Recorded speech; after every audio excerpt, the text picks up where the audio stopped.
ये क्वेश्चन 2024-25 दोनों साल में सेम क्वेश्चन रिपीट हुआ है, जस्ट इसका कंपनी का नेम और अमाउंट या शेयर वैल्यू चेंज हुई है। तो ये question exam point of view से बहुत ही इंपॉर्टेंट है। अभी मैं जो सॉल्व कर रही हूँ 2025 का क्वेश्चन सॉल्व कर रही हूँ, 2024 का सेम क्वेश्चन इसी के साथ का जो है वो वीडियो के एंड में मैं आपको शो करूँगी, वो आपने अपने आप से सॉल्व करके देखना है। तो फटाफट से क्वेश्चन रीड करके इसका सोल्यूशन देखते हैं। और इस बार इसके चांसेस भी लग रहे हैं कि इस बार ये क्वेश्चन पक्का आएगा। अल्टीमा लिमिटेड कंपनी है जिसने 2 लाख के इक्विटी शेयर इशू करे हैं, 10 रुपये का एक शेयर है, प्रीमियम अमाउंट है 4 रुपीज़ पर शेयर। अमाउंट कैसे पेएबल हुई है, एप्लीकेशन एंड अलॉटमेंट साथ में की गई है 7 रुपीज़ में पर शेयर में। उसमें 7 रुपीज़ में जो है 1 रुपये का प्रीमियम है, मतलब 6 रुपीज़ की है और 1 रुपीज़ का प्रीमियम है। फर्स्ट एंड फाइनल कॉल भी पेएबल हुई है जो कि बैलेंस है, बैलेंस बचा, मतलब 10 + 4 14, 14 - 7, तो 7 जो पेंडिंग बचे उसकी फर्स्ट एंड फाइनल कॉल हुई। बट 7 में से यहाँ पे प्रीमियम 4 का है ना, टोटल 1 तो उस पर हो गया एप्लीकेशन पे, तो 3 रुपीज़ इसमें फर्स्ट एंड फाइनल कॉल में भी आएगा। नेक्स्ट, एप्लीकेशन कितने की रिसीव हुई है, कितने शेयर्स पे, 2,40,000 शेयर्स पे रिसीव हुई है और 30,000 शेयर्स रिजेक्ट किए हैं। 240 में से 30,000 रिजेक्ट किए, मतलब 2,10,000 शेयर की प्रोराटा अलॉटमेंट करी है। जो एक्सेस मनी है प्रोराटा में on application and allotment was written, उसको रिटर्न करा है, ना कि एडजस्ट करा फर्स्ट और फाइनल कॉल में। इस चीज़ का खास ध्यान रखना है कि एप्लीकेशन मनी के टाइम पे जो एक्सेस मनी आई, मतलब जो प्रोराटा करी है, वो वाली अमाउंट को क्वेश्चन में अगर मेंशन किया है कि रिटर्न करना है तो उसको उसी हिसाब से कैलकुलेट करके रिटर्न करना है। मानवी जो है जिसको 4,000 शेयर इशू कर रहे हैं, उसने फर्स्ट एंड फाइनल कॉल पे नहीं करी, इसलिए उसके से जो शेयर्स हैं वो फॉरफिट कर दिए हैं और जितने फॉरफिट शेयर हैं सारे के सारे शेयर री इशू करे हैं 4 रुपीज़ में as a fully paid up share. Journal entries pass करनी है। फॉर्मेट पता ही आपको, date, particulars, ledger, volume, amount, debit और क्रेडिट की। हर एंट्री का यहाँ पे ध्यान रखने की, हर एंट्री का एक एक नंबर मिलेगा आपको। ये टोटल 6 मार्क्स का क्वेश्चन है और 24 और 25 दोनों ईयर में आ रखा है, ये चीज़ का खास ध्यान रखना है। तो first entry application money and allotment money receive होने की, bank account debit to equity shares application and allotment account. Amount आएगी क्योंकि 240 के अकॉर्डिंग शेयर्स के अकॉर्डिंग हुई है हमें रिसीव, तो 240,000 शेयर्स इंटू ₹7 पर शेयर के अकॉर्डिंग अमाउंट आ गया आपकी 16,80,000। नेक्स्ट एंट्री आएगी इक्विटी शेयर कैपिटल में application and allotment money transfer करने की, सिक्योरिटी प्रीमियम में ट्रांसफ़र करने की, और अगर कोई अमाउंट रिटर्न करी है तो उसकी भी एंट्री साथ में कंबाइन आएगी। अब यहाँ पे वर्किंग नोट देख लेते हैं, जिससे हमें पता चल जाएगा कि टोटल कितने की रिफंड करनी है। इनवाइट किए गए थे 2 लाख के शेयर, 240 रिसीव हुए हैं और 2,10,000 का प्रोराटा हुई है।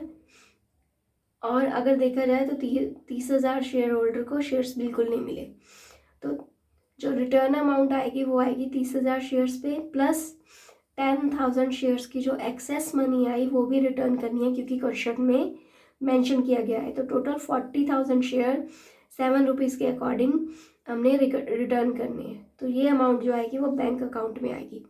एंट्री तो सबको पता ही है, equity share application and allotment account debit to equity share capital to security premium account to bank account. अब यहाँ पे सिक्योरिटी प्रीमियम में अमाउंट आएगी आपकी 2 लाख शेयर के अकॉर्डिंग 1 रुपीज़ के अकॉर्डिंग, तो 2 लाख। इक्विटी शेयर कैपिटल में आएगी 2 लाख शेयर की 6 रुपीज़ के अकॉर्डिंग, और बैंक में जो आपने वर्किंग नोट में देखा 2,80,000। साथ में नरेशन ज़रूर लिखनी है, इसका आपको 1 मार्क्स मिलेगा। साथ में मार्क्स भी लिख देती हूँ मैं, ये सारे 1-1 मार्क्स के हैं एंट्रीज, 1 2 3 4 और आगे भी आएंगी 2। नेक्स्ट एंट्री आएगी first and final call due होने की, equity shares first and final call account debit to equity share capital account to security premium account, क्योंकि प्रीमियम की अमाउंट 1 रुपीज़ ही ऐड है एप्लीकेशन में और जो फर्स्ट एंड फाइनल कॉल हुई है उसमें बैलेंस है, मतलब 3 रुपये का प्रीमियम भी है। तो पहले अमाउंट देख लेते हैं। टोटल 2 लाख शेयर्स पे अमाउंट आएगी 7 रुपीज़ के अकॉर्डिंग। 2 लाख शेयर पे 7 के 14 लाख की। इक्विटी शेयर कैपिटल में अमाउंट आएगी without premium 2 lakh into 4 8 lakh. Security premium में 2 लाख इंटू 3 जो प्रीमियम की अमाउंट है। नरेशन आ गई, amount due on share first and final call. अब जो मानवी है उसने पेमेंट नहीं करी है तो उसका कॉल्स इन एरियर हुआ है, तो कॉल्स इन एरियर की एंट्री भी आएगी जब अमाउंट रिसीव हुई है फर्स्ट एंड फाइनल कॉल पे। Bank account debit, calls in arrear account debit to equity shares first and final call account. Amount कैसे डालनी है? कॉल्स इन एरियर मानवी को अलॉट किए गए थे 4000 शेयर्स, ये मेंशन किया गया है क्वेश्चन में ही। तो क्वेश्चन कि हर एक लाइन को ध्यान से आपने पढ़ना है, ये मेंशनड है यहाँ पे। आप मतलब स्टूडेंट्स क्या गलती करते हैं, अलॉट किए गए शेयर्स पे फिर से अलॉटमेंट निकालनी है, उसको प्रो राटा के अकॉर्डिंग निकालना शुरू कर देते हैं। तो स्टेटमेंट के हर वर्ड को ध्यान से पढ़ना है। अब फर्स्ट एंड फाइनल कॉल कितने की थी? 7 रुपीज़ पर शेयर की। तो एरियर कितना हुआ? 4000 शेयर पे ही नहीं पेमेंट करी 7 रुपीज़ के अकॉर्डिंग, 28,000 इंक्लूडिंग प्रीमियम लेना है हमें। कॉल्स इन एरियर आ गया 28,000, तो 14 लाख में से 28,000 माइनस करके आ गया आपका ये अमाउंट। अगर माइनस नहीं करना तो आप ऐसे भी कर सकते हो, 2 लाख में से 4000 शेयर माइनस करके जितने शेयर्स आए उसको मल्टीप्लाई करना है आपने 7 के साथ, तो भी आपकी सेम अमाउंट आ जाएगी। इसके बाद नेक्स्ट एंट्री आएगी आपकी फोरफिट करने की एंट्री आएगी equity share capital account debit, security premium account debit, to share forfeiture account, to calls in arrear account, same amount arrear की।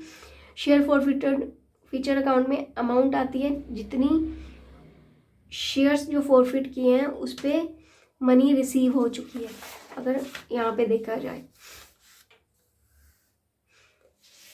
वो आएगी excluding premium. Shares forfeit amount received so far excluding premium. 4000 share थे, 7 rupees के according application money आ रखी है, but minus करना है 1 rupees का प्रीमियम, क्योंकि यहाँ पे फॉरफिचर की एंट्री में प्रीमियम अमाउंट नहीं लेते, प्रीमियम अलग से लेते हैं। और इसमें एंट्री में प्रीमियम वही दिखाया जाता है जो रिसीव नहीं हुआ, जो शेयर्स पे प्रीमियम रिसीव हो गया हो उसको इंक्लूड नहीं करते। तो ये आ गया 4000 इंटू 6 24,000। ये आ गया आपकी कॉल्स इन एरियर की 28,000 अमाउंट जो हमने यहाँ पे वर्किंग नोट में भी निकाली थी। सिक्योरिटी प्रीमियम आया जो अभी रिसीव नहीं हुआ 4000 शेयर्स पे, जो फर्स्ट एंड फाइनल कॉल पे ड्यू था 3 रुपीज़ के अकॉर्डिंग।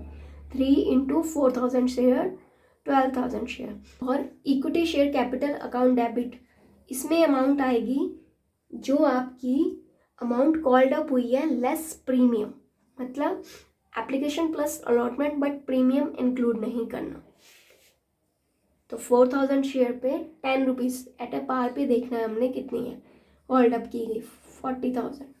होप आपको ये समझ आ गया होगा calls in arrear. Next entry आएगी री इशू की, क्योंकि जितने शेयर फॉरफिट किए हैं सारे के सारे री इशू कर दिए। एंट्री आ गई आपकी कितने के अकॉर्डिंग किया ये ध्यान रखना है आपने, 4 रुपीज़ के अकॉर्डिंग पर। 4 रुपीज़ का 10 का उसकी वो थी फेस वैल्यू थी, तो 6 का उसका डिस्काउंट हो गया एक तरह का। Bank account debit, share forfeiture account debit जो अगर कोई डिस्काउंट है, to equity share capital account. Share forfeiture 4000 into 6 24,000, equity share capital है 4000 इंटू 10 40,000। बैंक अकाउंट में अमाउंट आएगी 4000 इंटू 4 16,000।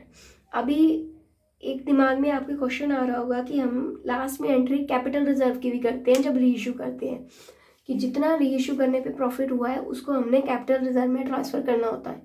बट इस क्वेश्चन में मैंने वो एंट्री नहीं करी या फिर वो एंट्री नहीं आनी। अब उसका रीज़न जान लेते हैं। ये चीज़ आपने वर्किंग नोट में नहीं बनाना अपनी आंसर शीट में, सिर्फ आपको समझाने के लिए मैंने यहाँ पे शो करा है कि उस एंट्री को मैंने क्यों नहीं इंक्लूड करा। Why not transferred any amount in capital reserve या प्रॉफिट ऑन री इशू, क्योंकि हमें कोई भी प्रॉफिट हुआ ही नहीं है री इशू करने पे, क्योंकि 24,000 अगर हम फॉर्मूले के अकॉर्डिंग देखें जो कि मेरी शॉर्ट वीडियो में आपको मेंशन किया गया है कि कैसे कैलकुलेट करना है प्रॉफिट का। तो 24,000 शेयर्स वो थी अमाउंट जितनी शेयर फॉरफिचर पे रिसीव हुई थी, जितने शेयर फॉरफिट करेंगे और जितने री इशू करेंगे उसमें से माइनस करना है री इशू का, अगर कोई डिस्काउंट है तो इसको कैलकुलेट करने के बाद ज़ीरो अमाउंट आती है। और अगर ये अमाउंट माइनस में होती तब भी हमने यहाँ पे नहीं लेनी थी, तो एक तरह का लॉस होता और कभी लॉस में री इशू नहीं होता, इसीलिए ये एंट्री को मैंने इंक्लूड नहीं करा। ये था आपका पूरा सॉल्व क्वेश्चन। अब नेक्स्ट जो है मैं आपको 2024 का सेम क्वेश्चन आपको शो करती हूँ जिसे आपने खुद सॉल्व करना है, और ये है वो क्वेश्चन जो आपने खुद सॉल्व करना है। वीडियो अच्छी लगी होगी तो मेरे चैनल को लाइक, सब्सक्राइब और शेयर करना ना भूलें। Thank you.